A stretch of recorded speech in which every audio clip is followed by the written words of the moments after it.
Hello students, today we will be going through your prepaid and accrued income class quiz explanation. Now for this explanation, you will need a couple of things. You will need your quiz question paper. You probably need some multi-column paper to do your corrections. You will also need your accrued and prepaid income notes.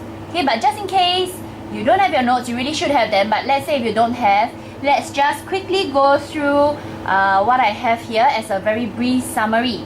Now, you know that you have learned in class that for income, there is prepaid income and there is accrued income. What is the difference between both of them? The difference between both of them is two main factors. Number one, has the customer paid? Number two, has the work been done? Right, so we will look at these two factors. Number one, has the customer paid? Number two, has the work been done? Now, it's a prepaid income if the customer has already paid in advance.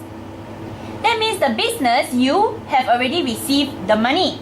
Right? You have already received the money from your customer, but you have not yet done the work. Now, if you already have received the money from the customer and you have not yet done the work, as the business, you actually owe your customer some money. If your customer says, hey, you have not done the work yet, so you must pay me back whatever I have paid you. In that case, you actually have a liability to the customer.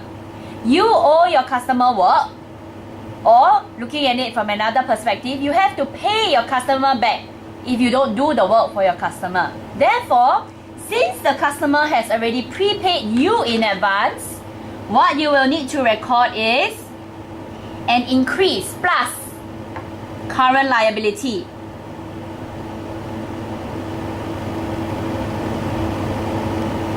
Increase plus in your current liability. Now, there are many names for this prepaid income, current liability. It may be known as prepaid income. It may also be known as unearned income. Or another name is income received in advance.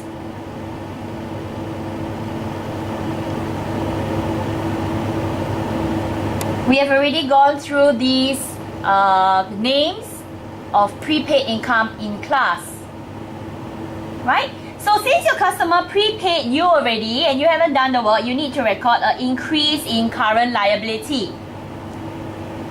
Now, let's address the second factor. Number two, you haven't done the work. Since you haven't done the work yet, you cannot record it as an income. You will need to reduce or minus whatever income that you have recorded it under. So again, to recap, you will need to record plus current liability and minus income for prepaid incomes. What about accrued income? Now, accrued income is kind of like the opposite, right? Again, the two factors are, has your customer paid and has the work been done? Number one, your customer has not paid you, but you already have done the work. Right? If you already have done the work, but the customer hasn't paid you yet, really what you need to record is a current asset. Okay, you will need to record a current asset.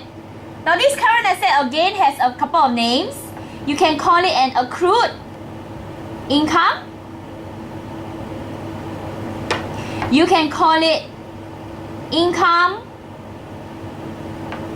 receivable,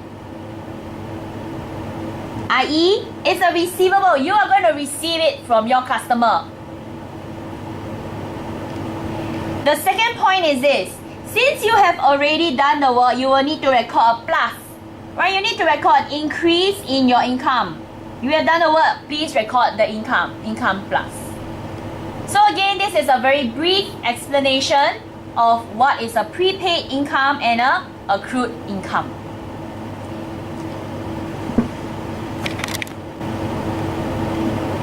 Alright, now since we have gone through what prepaid and accrued income is, we have done a quick summary of that. Let's go on and listen to the explanation of your class quiz. Right, so with your class quiz in front of you, let's take a look at question 1. As usual, I will always say it's important to highlight some key information so that you understand the background of the business or background of the transaction, the financial year ends, etc. So it's important to read through the question and highlight these important information. Number 1, Uberg Private Limited is a business. So highlight Uberg because that is the name of the business. Now what is the name? What is the business of Uberg? Uberg rents cars to drivers and it has a financial year end on 31st of December. It shows the following accounts on the 1st of January 2011. There are 2 items here. One is a unearned service income and another one is a interest receivable. Now, in the test, you are given prompters like brackets and lines, and in class we always practice. The first thing we do is we try to identify what is this unearned income. Is the unearned income a current asset or a current liability? Let's take a look at our notes again. Now, an unearned income is really a current liability. Why is it a current liability? The word unearned is the clue. You have not earned the money yet, or rather you have not earned the income yet, but your customer probably prepaid you already. Now if you have unearned the income, you have not earned the income and your customer has not paid you, there is nothing wrong. You will not record this in your trial balance at all. But the issue is now that there is an unearned income. You have already received the money from your customer prepaid you, but you have not done the work. So this is a current liability. Whenever you see an unearned service income or unearned anything income, we will quickly write current liability beside the item, and a liability has a credit balance. We will write CR under unearned service income. Okay, so we will focus on the service income first. All the transactions related to the service income, then we will go to the interest receivable. So number 1, unearned service income. It is a credit, current liability. How should I record this in my ledgers? Now in the first place, what does my ledger want me to do? My question requires me to prepare this account, the service income account. Now please take note, this is the service income account. It is not the unearned service income account. So when I prepare my ledger, like what I have here, Uberg Private Limited, service income account, I will need to write my accounting rule on top of my debits and credit. Now because this is an income account, I will need to record the accounting rule as minus plus. A common mistake is for students to record it as plus minus because they think that perhaps it's an asset. It's not. This is actually an income account. So what do I do first? Now I will need to transfer this unearned service income, which is a current liability, into my service income account. So how should I transfer this? Now this is a credit 1003 in the unearned service income. I want to take out the 1003 from my unearned service income and put it into my service income account. Therefore, I need to record debit. Alright, I debit unearned service income 1003. I'll make it a bit clearer. Debit unearned service income 1003. Unearned service income over here is a credit. If I pass an entry to debit it, unearned service income will be zeroized. So I debit unearned service income, but this 1003 needs to go somewhere. So where does it go into? It goes into the service income account. I will credit the service income account. by the same amount, 1,003. Okay, therefore, I'm going to pass the second entry. I need to pass this entry into my service income account. Credit service income 1,003. So I have service income account, my ledger. I need to credit 1,003. Where did this 1,003 come from? What is the other account that was affected? The other account that was affected was this debit unearned income. Right, so I will record the other account that's affected under the column account, and I will write here unearned service income. What is the date? Usually on the first day of each year.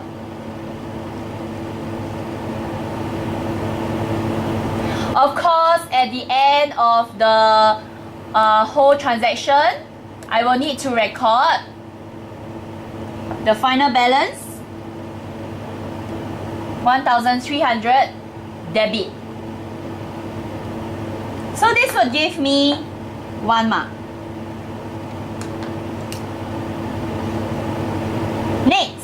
Next, let's do a quick scan through and identify transactions that is related to your service income. Now the next transaction that is related to your service income is here. It's telling you the bank statement. Right? So the bank statement shows the following information. Shows a receipt. You received money of 12,800 for service income. Common mistake here was that students wrote cash in hand, but the clue here is that it tells you it's a bank statement. So if it's a bank statement, you would expect to see bank, cash in bank as the account that's being affected. So cash in bank here has increased. Right, so bank plus. The other account is, what was this money received for? It was received for service income. So the other account, service income, increase. Okay, so what are we going to record next? We are going to record our service income account.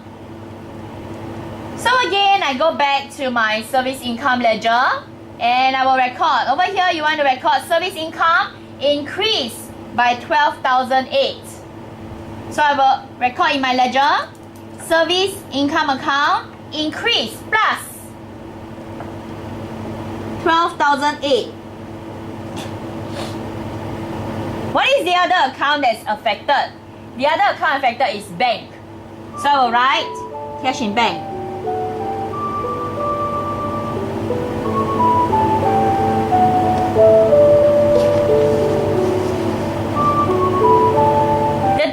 Given, and we know that usually this kind of transactions during the year or additional information, we can take it that it happened at the end of the year.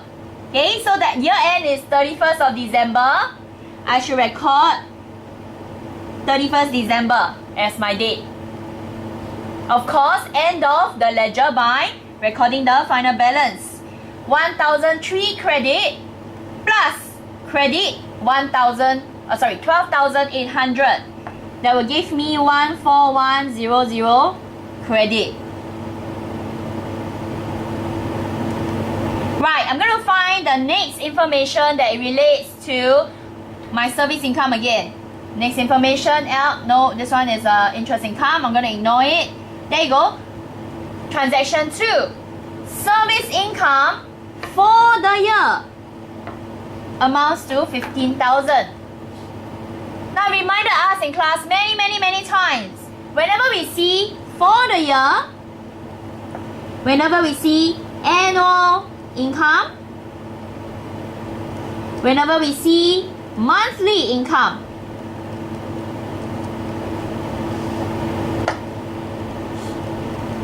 this is a clue.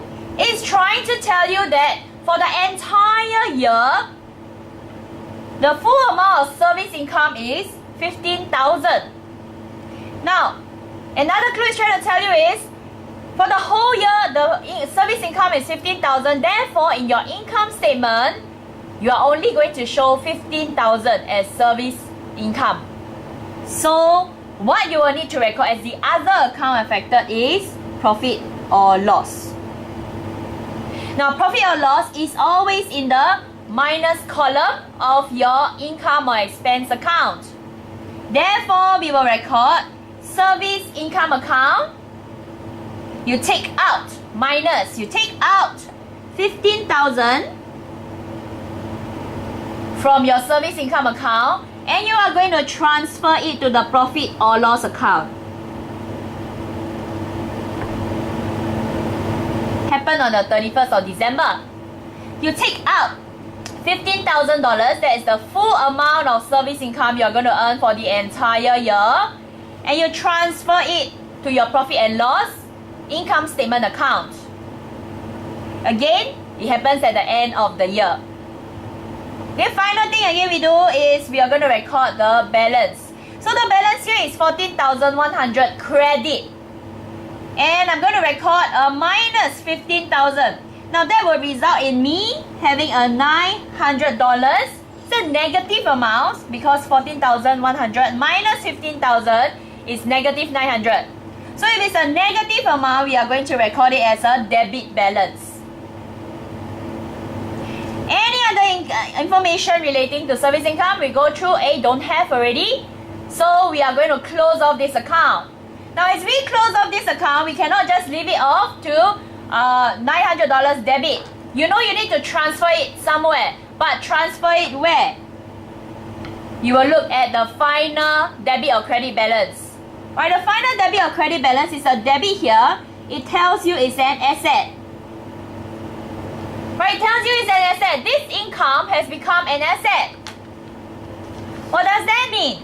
Then the income is an asset. Right, it means that you have received the money yet. You have received the money. Oh, sorry, excuse me. You have not yet received the money. It's an asset to you. You are going to receive the money soon. But you have not yet done the work. Therefore, you will need to record income plus and a receivable. So we go back to our ledger. You're going to record income plus $900, which happens to fall into the credit column, right? Why credit column? Because it's a debit column. In order to zeroize this account, you will need to record a credit, 900. What is the other account that's affected? It's an asset account, and you can choose any one of the asset names. You can call it an accrued income. You can call it an income receivable. It's fine. In this case, I will call it a service fee receivable.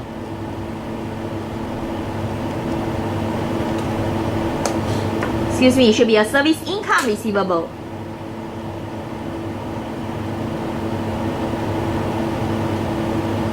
And it happened on December 31st. So where are the amounts allocated? The amounts are allocated for each of the transaction. Okay, so now we are done with our service income account. We are going to be recording our interest income account. 4 marks. So I go to my interest income account. I prepare an interest income account and I look at my first information that I have. This is an interest receivable. Okay, it's an interest receivable. Since it's an interest receivable, by the name itself, I know that it's an asset. Receivable, I'm going to receive this money next year. So it's an asset. So I'm going to write here current asset, which has a normal debit balance. Here's a normal debit balance.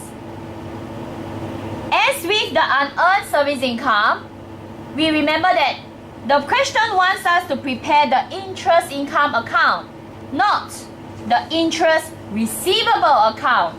Therefore, the first thing that we need to do is to transfer the interest receivable into the interest income account. How do I do that? My interest receivable has a debit $50 balance. In order to take it out of the receivable account, I will need to pass the opposite. I will need to pass a credit $50.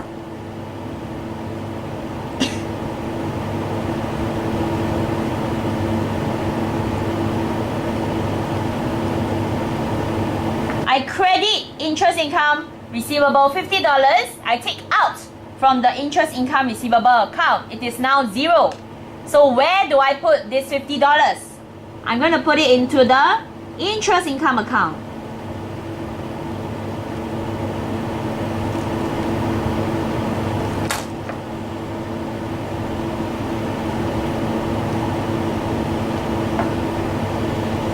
Debit interest income $50. So I'm going to pause this second account here. I record interest income, debit $50. What is the name of the other account affected? It is the interest receivable account. So I write that under the account name.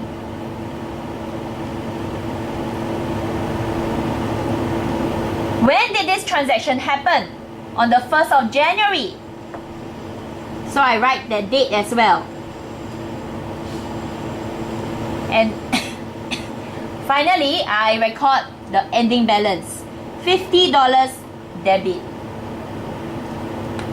As a reminder to myself, as I continue on this account, this is a income account. And therefore, I need to write the accounting rule. Interest income account, not interest income receivable account.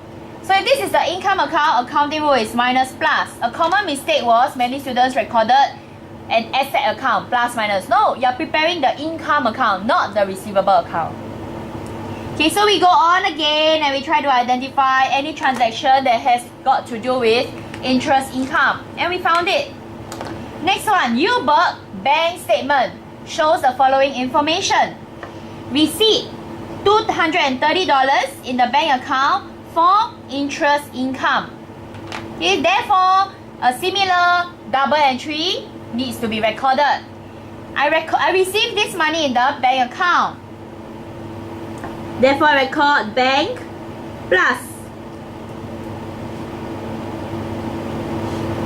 The other account, what is this? This is an interest income. So I need to record interest income plus.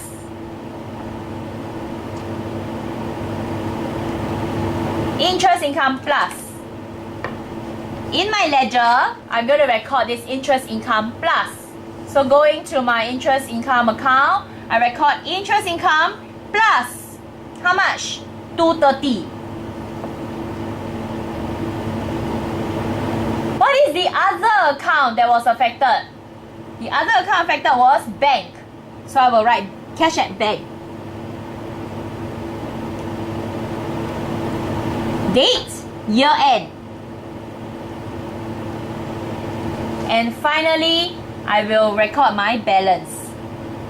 Okay, so what happens here is 50 debit. Okay, 50 debit is equivalent to negative 50. So negative 50 plus 230, we will get $180 debit. Okay, what next? At the last item, we have at year end, interest income owing by the bank amounted to $30. Now the key thing is to note that this amount is owing by the bank. Owing by the bank, not owing to the bank. The bank owes the business $30. Alright, if the bank owes the business $30, how should we record it? We should record it as asset plus, interest income plus. And in the interest income account, we are going to record this journal entry. So interest income plus, I will go to my ledger account, I will record interest income plus $30. What is the other account that is affected? The other account affected is an asset account. Money that is owing by the bank to the business. Money that is owing by the bank to the business, a current asset, for interest that the bank owes the business. So if that's the case, I can record it as a accrued income or income receivable. I will record it as a income receivable. Interest income receivable.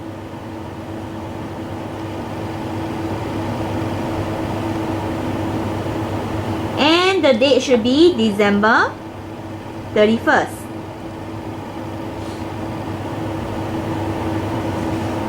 What about the ending balance then? The ending balance, it would be I